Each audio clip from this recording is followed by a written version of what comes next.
Dans cette vidéo, je vais vous apprendre à faire des choix. Bah oui, c'est important de faire un choix, car si on n'en fait pas, on n'accomplit rien du tout. On hésite, on tergiverse, on observe les différentes possibilités, les objectifs qui se proposent à nous, on pèse le pour et le contre, et jamais on ne tranche, et donc on n'accomplit rien. Je vais donc vous donner 3 pratiques pour pouvoir enfin faire des choix et vous y tenir. Je m'appelle Nolwenn Bernat-Chassolan de NBA Coaching. J'accompagne depuis 15 ans des managers et des top managers en coaching et lors de séminaires en entreprise pour les aider à exprimer leur plein potentiel professionnel. Inscrivez-vous à ma chaîne YouTube, abonnez-vous, rejoignez ma liste de mails privés pour pouvoir vous aussi recevoir ces conseils et parvenir à progresser semaine après semaine et enfin exprimer votre plein potentiel professionnel. Première pratique totalement contre-intuitive pour réussir à faire des choix. Eh bien, il faut commencer par renoncer. Renoncer à quoi?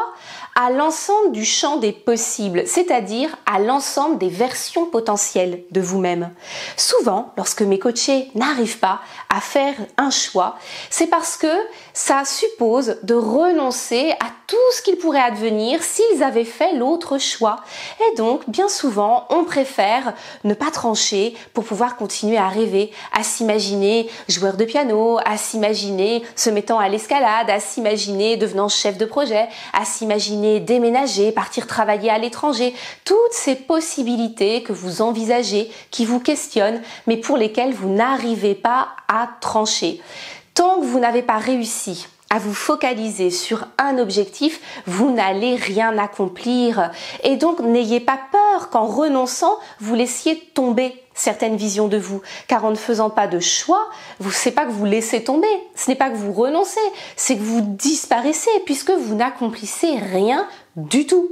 Il vaut mieux accomplir une chose qui n'est pas exactement ce que vous souhaitiez que ne rien accomplir du tout. Et laissez-vous surprendre, car très souvent, c'est en chemin, c'est en pratiquant que se définit le vrai objectif qu'on avait en tête. Et donc, seconde pratique, renoncer au choix idéal, au choix parfait. Déjà, c'est une erreur. En fait, ça n'existe pas, le choix parfait. Si vous aviez en face de vous plusieurs possibilités, mais une qui est une évidence absolue parce que la perfection de cet objectif, cette manière de correspondre à l'ensemble de vos aspirations personnelles et professionnelles, en fait une boussole, une lumière qui vous attire tel un papillon un soir de nuit d'été sur une lanterne. Ce n'est pas un choix, c'est une évidence. Le vrai choix, c'est lorsque l'ensemble des possibles, eh bien, pas mal, mais jamais vraiment parfait, jamais exactement ce que vous souhaitiez. C'est tout le temps comme ça. Donc renoncez à l'idée que parvienne à vous cette perfection. Déjà parce que peut-être elle n'arrivera jamais, et en fait c'est très souvent le cas. Troisième pratique, encore plus contre-intuitive que les autres. Laissez le hasard décider pour vous. Oh, alors là, vous êtes choqués. Vous vous dites, mais comment c'est possible d'abandonner son libre arbitre et de laisser le hasard décider pour moi? Eh bien, je voudrais vous rappeler qu'à l'époque de la démocratie athénienne, eh bien, de très nombreuses charges, de très nombreuses magistratures étaient désignées au tirage au sort. Alors si les fondamentaux de la démocratie se sont fondés sur le hasard, vous pouviez bien tenter ça pour vous. Par ailleurs, c'est Stephen D. Levitt de l'Université de Chicago qui a entrepris une étude très intéressante sur le hasard. Il a demandé à de nombreuses personnes de venir dans son laboratoire. Ces personnes étaient confrontées à des choix très importants dans leur vie professionnelle. Il leur a demandé de tirer à pile ou face pour faire un choix. Il a fait revenir, 6 mois plus tard, ces personnes. Plus de la moitié a estimé que ce choix fait au hasard avait eu un impact très positif sur leur vie. L'autre moitié, qui ne considérait pas que l'effet avait été positif, a malgré tout dit et précisé que, à minima, ça n'avait rien apporté de négatif.